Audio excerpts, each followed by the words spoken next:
The Pentagon now says a U.S. Navy destroyer shot down several missiles and drones. No U.S. personnel were injured or harmed during the Iranian missile attack. 500 missiles. No warning. No negotiation. No safe water. Just 500 Iranian missiles tearing up from launch sites along the coast and inland batteries, rising into the dark over the Gulf and turning a U.S. aircraft carrier strike group in the Strait of Hormuz into the center of a countdown nobody aboard will ever forget. It begins before sunrise, in that cold hour when the sea looks flatter than it is, when radar seems cleaner than reality, and when men inside warships know that if something goes wrong in Hormuz, it will not go wrong in stages. It will go wrong all at once. On one side, Iran's coastline. On the other, one of the most strategically important shipping corridors on Earth. In between, tanker traffic, narrow lanes, electronic noise, weak dawn light, and an American aircraft carrier so large it feels less like a ship than a floating district of steel, aircraft, fuel, sensors, antennas, crew compartments, magazines, escorts, and consequences. Then the sky picture changes. At first, it does not look like disaster. It looks like data. Isolated signatures. Launch flashes. Heat blooms. Then more. Then more. Then too many. Tracks begin stacking. Warning systems hand off to radar. Radar hands off to combat systems. Combat systems hand off to human beings who understand immediately that this is no probe, no symbolic shot, no limited harassment designed to send a message and stop short of war. This is mass. This is doctrine. This is a calculation built around one brutal idea, that if enough missiles arrive fast enough, from enough vectors, with enough confusion wrapped around them, even the most powerful naval force on Earth can be forced into a moment where one failure becomes unforgettable. That was the gamble. And for a few hard minutes in the half-light over Hormuz, it looked like Iran was willing to make it at full scale. If you want the full truth, hit like so this story reaches more people. The Strait of Hormuz is not just another body of water. It is geometry weaponized by geography. At its tightest points, shipping, surveillance, military power, politics and fear are all compressed into a strip of sea so narrow that every commander operating there treats the environment itself like an enemy variable. If something goes wrong in Hormuz, there is no wide ocean to absorb mistakes. No easy room to turn. No comfortable distance between a threat and its consequence. There is only timing, angle, closure, and the terrifying speed with which those three can turn against you. Iran has spent years shaping its answer around that reality. It cannot outmatch the United States carrier for carrier. It cannot build a blue water navy that trades evenly with the American fleet in open ocean combat. So it built something else. Missile density. Coastal batteries. Mobile launchers. Decoys. Layered salvos. False tracks. Terminal pressure. Not equal force. Unequal consequence. The theory is savage and simple. Flood the defender's network with more incoming threats than any single layer wants to process. Force split-second decisions. Force interceptor expenditure. Force uncertainty. Force the big ship and its escorts to spend critical seconds deciding what matters while the next wave comes behind the first. You do not need every missile to hit. You need one missile to arrive where history can see it. That is the logic behind the swarm strike. And on this morning, 500 missiles come to test it. The carrier group is not alone, of course. No American carrier transits Hormuz like a solitary target. Around it, spaced across the water and fused by data links, radar nets, airborne sensors, and the kind of integration the outside world almost never sees clearly, sits the real shape of American naval power. Destroyers extending the screen. A cruiser managing picture and priority. Fighters already airborne or moments from it. Helicopters rising into the gray. Electronic warfare systems listening. Missile crews waiting in sealed readiness. Operators on multiple hulls all looking at the same battle from different angles at the same time. It is not a cluster of separate ships. It is one layered organism. And the moment the launches multiply, every deck in that organism feels it. Inside the combat information spaces below the waterline, the atmosphere changes all at once. No shouting. No wasted movement. No theatrical panic. Just that cold internal shift trained crews make when possibility becomes probability and probability starts closing fast. Threat tracks are tagged. Bearing clusters are updated. Predicted arcs appear. Time to impact estimates begin to fall. Officers stop asking what this might be and start calculating how many layers will have to work perfectly before the first warhead reaches lethal distance. 500 missiles. At that number, intent is no longer debatable. A handful can signal. A dozen can harass. A few dozen can pressure. 500 is something else. 500 is planning. 500 is preloaded sequence. 500 is a strike package built around the hope that quantity can compress even the best defense into error. The first minutes are ugly, but still theoretical. Launch corridors are identified. Some tracks are climbing high and clean. Some are lower. Some behave oddly enough to raise immediate suspicion that decoys or maneuvering bodies are already part of the attack package. Their timing suggests coordination. Their spacing suggests doctrine. Their arrival windows suggest this was never intended to look accidental. The tactical action officer does not need emotion. He needs sequence. Outer layer defenses to ready. Airborne sensors to refine. Interceptors to assign. Electronic support to confirm. Close-in systems to track standby. Every ship in the screen begins solving the same problem from a different angle: how to turn a sky full of incoming violence into prioritized numbers before those numbers become fire. No one in that strike group needs to be reminded what even one successful missile can do if it carries the right payload and reaches the wrong place. A modern anti-ship strike does not need to split a carrier in two to change the world. One hit near exposed systems. One blast that triggers secondary fire. One shower of debris across the flight deck. One image of smoke rising from the hull before sunrise. That alone would be enough to travel across every screen on the planet before the first damage report is even complete. That is why the danger is real long before the first interception. Then the attack reveals its shape. And that is the moment it stops looking like pressure and starts looking like execution. The first wave is not alone. Behind it sits another. And behind that, another still. Some missiles appear optimized for altitude and speed. Others seem timed to descend through the clutter created by the kills ahead of them. Some look like decoy carriers. Some hold straighter than the rest. Some are there to make the defender spend. Some are there to survive what the defender spends first. From one radar scope, it looks chaotic. From the full network picture, it looks terrifyingly deliberate. The first American interceptors rise into the dark and immediately change the geometry of the fight. Far above the water, the pattern becomes clearer. Lead bodies. Decoy behavior. Heavier trajectories. Likely terminal threats. Probable distractions. Separate launch families. Staggered arrival windows. What might have remained a confusing wall of returns becomes structure. And structure is what kills saturation doctrine. Because a missile swarm works only if the defender sees fragments. Only if every threat must be solved separately. Only if confusion can arrive faster than understanding. But once the whole pattern becomes visible, the mystery begins to die. And once the mystery dies, the swarm becomes numbers. Numbers. Ranges. Velocity. Altitude. Priority baskets. Weapons assignments. Kill chains. Math is not always kind to an attacker, even one throwing 500 missiles into a narrow sea. The first kills come far out. Not cinematic. Not dramatic. Just sudden. Tiny flashes at impossible distances. One track vanishes. Then another. Then several. Then an entire cluster begins to thin. But the sky still looks crowded. Because 500 is not a raid. It is weather made deliberate. The next updates come fast. 476 still tracked. Then 458. Then 431. The count is falling, but not fast enough to let anyone aboard feel relief. The attack is committed. More than that, it is disciplined. Missiles are arriving in enough spread to force the escorts to guard separate sectors while still remaining part of one overall problem.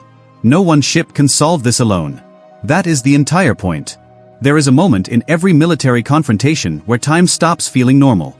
Seconds stretch and vanish at once. Voices stay controlled while everybody knows the next change may require lethal action at a level no one wants to imagine. The strike group has entered that moment now. No one is improvising. Every layer of defense was built for something like this. At the outer edge of engagement, the cruiser goes deeper into missile defense logic. Destroyers inherit their arcs. Fighters feed updates from above. Electronic warfare systems begin shaping the battlespace, not because jamming alone will save the fleet, but because even minor distortion can make the difference between a wasted interceptor and a preserved 1-2 minutes later. Then the first leak survives longer than anyone likes. A track that should have disappeared continues. Another does too. Then a third. Their lines hold toward the main body of the strike group with enough stability to force the network to reevaluate what is decoy and what is committed metal. That is the key to the whole tactic. Swarm doctrine depends on simultaneity. The defender is not supposed to solve one problem at a time. Too many threats. Too many vectors. Too many decisions. Too little time. That is the promise the attack makes to the force launching it. You may be cheaper, it says, but if enough of you arrive together, cost stops mattering. But that promise only survives until the defense begins to understand faster than the attack can overwhelm. And understanding often begins above the fleet. The airborne crews are no longer just observing. They are classifying, refining, separating, feeding a cleaner picture into a defensive web already tightening below them. This is no longer a warning event. This is a weapons problem. Then the inner timeline begins. Not loud. Not theatrical. Just sudden. Terminal alerts. Multiple sectors. Fast descent. The missiles that were once distant arcs are now becoming falling objects inside ranges where failure stops being theoretical. That is when the emotional temperature of the fight changes. Comment vigil if you believe the crews already knew this was seconds from turning catastrophic. Now the escorts are deep inside engagement logic. Tracking priority bodies. Assigning intercepts. Preventing overlap. Guarding against the exact trap mass missile attacks are designed to trigger, spending too much on the wrong threats while the right ones keep coming. The American advantage here is not just hardware. It is integration. Every radar return, every airborne feed, every spectral clue, every update from every ship is being folded into one layered picture designed to classify, prioritize, and if necessary kill in sequence faster than fear can interfere. The lead missiles have now reached the point where every second forward multiplies danger for everyone behind them. Because now, if the first wave dies badly enough, the air itself becomes clutter. Burning fragments. Split bodies. False returns. Shrapnel clouds. Debris trails. Confused signatures. And the moment the defender has to sort through destruction while fresh threats are still descending, the attacker gets its best chance to force a mistake. That is why the later waves matter so much. At this stage, one incoming body breaks apart high. Another flares wrong and is reclassified. A third holds clean and continues. One destroyer fires. Another waits half a beat, then fires into what its operators believe is the true threat hidden behind two misleading tracks. That half beat matters. The false bodies die. The real body survives just long enough to reach the next layer. This is where the fight becomes intimate. The carrier's own defensive systems turn with that cold mechanical certainty that feels almost inhuman because it is so unemotional. Tracking mounts refine. Fire control sharpens. The aim is not panic. The aim is precision under impossible pressure. A close-in system opens. The sound is violent machinery, nothing more. A line of fire tears into a descending threat. Fragments scatter. The warhead dies short. Another survives longer. Then another. The sea around the strike group begins to tell the truth before the reports do. White columns rising from near misses. Pressure shocks. Debris splashing into tanker lanes. Smoke drifting low across the dawn. Some interceptions are happening far enough away to preserve order. Others are happening close enough to remind every sailor watching that successful defense can still feel like disaster from the deck. A near detonation off the port side throws water high enough to wash optics and momentarily blur one entire sector. For a second, no one outside the immediate chain is fully sure whether the carrier has been hit. It has not. But it has been reached closely enough that the distinction stops feeling comforting. The battle enters its ugliest phase there. Not the opening wall. The residue behind the wall. Because mass attacks are terrifying at the beginning. But the survivors of a mass attack are often worse. They are fewer. Cleaner. Harder to hide among one another. And often more dangerous because every one of them now matters. A second wave pushes in behind the first through air already wounded by explosions and fragments. Some bodies descend straighter. Some appear to be exploiting the clutter exactly as intended. One vector threatens an escort whose radar coverage is too important to lose. Another angles toward the carrier's projected path instead of its present one, suggesting the strike package was built not just to chase steel but to anticipate maneuver. This is not just missile warfare. It is decision warfare. And by now the formation knows it. The cruiser takes one basket. A destroyer inherits another. A third escort folds onto two fast droppers that looked secondary until the network resolves their terminal lines. More interceptors rise. More kills flash. More debris rains. Still the attack comes. Type yes if you want to see how close the final missiles actually got. The count keeps falling. 300. Then 250. Then below 200. At that point, nobody aboard is thinking about how many have been killed. They are thinking about the few that remain. Because the last few surviving missiles are no longer statistics. They are candidates. Candidates for history. Candidates for fire on steel. Candidates for the one image the entire strike was designed to create. One incoming threat on the starboard side survives 2 engagement attempts longer than expected. Not because the system is failing, but because the missile is arriving through disturbed geometry, debris interference, and the kind of pressure that forces every layer to inherit a slightly worse problem than the one before it. Another track, lower and faster, seems for a moment aimed at the escort screen, then corrects just enough to keep everyone guessing whether it is chasing the ship or the reaction to the ship. That uncertainty is a weapon. And for a few terrible seconds, it works. One engagement misses narrow. Another damages but does not kill. The body keeps coming. Now everyone in the chain understands the same thing. If this one gets through, no one will remember how many others were stopped. They will remember the one that was not. The carrier begins a controlled turn, not wild, not desperate, but enough to complicate the terminal picture. The escorts preserve line of fire where they can. Airborne crews update bearing calls with that clipped calm military professionals use when speech itself has been reduced to function. The first close defensive burst goes long. The second brackets. The third rips through the descending body and tears off enough structure to make it wobble. But it does not die. For a moment, that is what makes these encounters terrifying. Not the unknown. The visible survival of something that should have already been killed. The next burst lands harder. The missile finally ruptures. A second, deeper flash follows the first. Warhead cook-off. Not a clean hit on the carrier. But not far enough to feel safe either. The detonation throws fragments and pressure across the water off the forward starboard sector and sends a shock through the formation strong enough that for one terrible instant, several stations believe the ship may have taken impact. It has not. But the attack has reached a distance no one ever wants to talk about calmly afterward. By then, the defense is no longer just stopping missiles. It is stripping the attack of coherence. And coherence is everything. Because a swarm only matters while it arrives as one weapon. Once timing breaks, once vectors fragment, once the surviving threats are forced into separate arrival problems, the defense regains the advantage. Not because the enemy becomes harmless. Because the enemy stops being synchronized. That is when layered defense becomes merciless. A destroyer wipes out a surviving pair to the north. The cruiser erases another descending body that had been using fragment clutter as cover. An escort shifts to protect the carrier's aft quarter and kills a late arriving threat inside a range nobody aboard will ever call acceptable. One airborne crew reports no clean mass remaining. Only residue. Only fragments of the original plan. Only the final determined bodies still trying to complete what the first hundreds could not. Still, the fight is not over. The worst part of missile saturation is never just the opening launch. It is the last determined arrivals that come after the human nervous system has already been stretched near failure and told itself the danger may be fading. That is when a surviving threat can feel larger than the first 100. At 4:41 in the morning, one such body appears in the northeastern sector. It had been masked by breakup clutter, partly hidden in the confusion of other kills. Using damaged air, false returns, and the wreckage of failed intercepts to buy time and distance. Now, as the overall attack begins to thin, this late survivor does the opposite. It sharpens. It commits. And for a few seconds, it becomes the whole battle. This is the residue planners fear most. Not the mass. The survivors of the mass. The missiles still coming after the sky itself has started to look broken.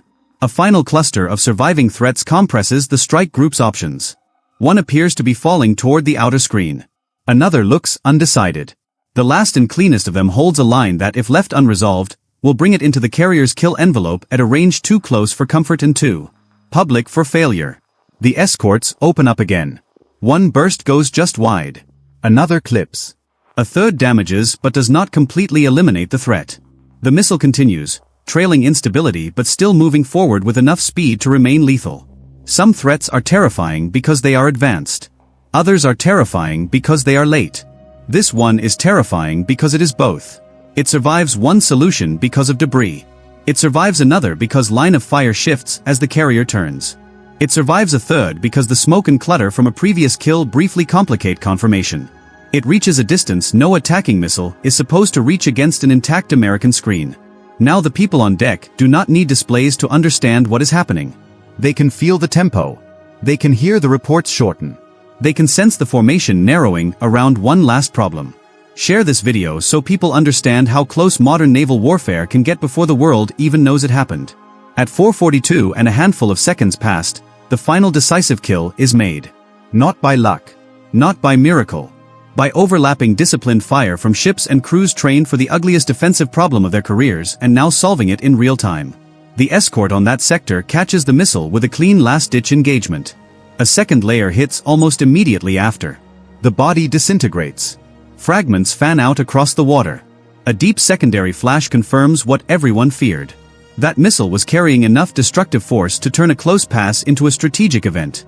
And then, just like that, the attack begins to die. Not theatrically. Not all at once. Just in layers. The remaining picture thins. Then thins again. Some surviving bodies fall harmlessly after breakup. Some are intercepted farther out. Some were decoys all along. Some never had the guidance to finish the job once the timing chain around them collapsed. But the assault itself, the coordinated shape of it, the terrifying idea of 500 missiles arriving as one decisive answer, is over. At 4:45 a.m., barely minutes after the first mass launch picture formed, the strike group reports no hostile missile remaining on a confirmed lethal approach to the carrier. 500 launched. Hundreds destroyed. Multiple waves broken. Decoy layers defeated. Terminal threats intercepted. Carrier intact. Flight deck intact. Propulsion intact. No catastrophic fire. No mission kill. No American flat top left burning in Hormuz before sunrise. Now run the logic. Iran committed 500 missiles, layered timing, decoys and saturation theory against a U.S. carrier strike group worth tens of billions in ships, aircraft, sensors, missiles, aviation fuel, escorts and strategic leverage concentrated inside one of the narrowest maritime choke points on Earth. That is the whole theory of swarm strike warfare. Not equal strength. Unequal consequence. Iran did not need 500 missiles to hit perfectly. It needed one missile to hit somewhere unforgettable. America's answer was expensive in interceptors, mechanical wear, defensive expenditure, flight hours, and immediate readiness cost. But cost is not the first number that matters in close-range naval combat. Outcome is: the carrier survives. the escorts survive. The air wing survives. The world does not wake up to footage of an American aircraft carrier breaking open in the strait across every screen on the planet. And that is why the attack fails strategically the moment the last lethal track is broken short of the hull. Because the strike proved something real. It proved that a carrier in Hormuz can be pressured, compressed, rushed into seconds from disaster geometry by missile density and layered timing. It proved that numbers still matter. That cheap mass, launched with planning and discipline, can drag even the most advanced fleet into a fight measured in seconds instead of plans. But it proved something else too. A U.S. carrier strike group is not one giant ship waiting to be overwhelmed. It is a layered moving network of radars, data links, airborne warning, escorts, doctrine, missile cells, close-in guns, electronic warfare, and crews trained to solve chaos faster than chaos can reach steel. The attacking plan had real strengths. Mass launch volume. Layered arrival windows. decoys, Clutter exploitation. Terminal pressure. False tracks designed to waste time. Every layer was real. Every layer got close. Every layer failed. Not because the carrier was untouchable. You just heard how close it came. Not because the defenders were fearless. They were seconds from catastrophe more than once. The strike failed because the carrier group never fought as separate ships guarding separate decks. It fought as one organism. One picture. One timing chain. One shield built from multiple hulls, multiple sensors, and multiple firing angles at the same time. And in the end, that is what broke the swarm. Not just more missiles on one side and more ships on the other. A faster network of people making cleaner decisions under pressure than the attackers could sustain while their own timing chain was collapsing in the sky. By sunrise, the carrier is still moving through Hormuz. Damage control teams are checking fragment zones. Helicopters are still scanning debris fields. Escorts are resetting their defensive posture. Fighters are cycling through fuel and readiness. And the flight deck, the thing the entire attack was meant to silence, is preparing to operate again. 500 missiles came for a symbol. They found a system. If this shocked you, comment Hormuz below. Like this video if it changed how you see naval warfare. Answer this in the comments. Do you think sheer missile numbers are still the deadliest weapon in the strait, or does layered carrier defense now break swarm strikes before they can finish the job? And subscribe, because the next breakdown goes even deeper into the exact defensive layers that kept a U.S. aircraft carrier alive when Iran's 500 deadly missile swarm strike tried to turn Hormuz into fire.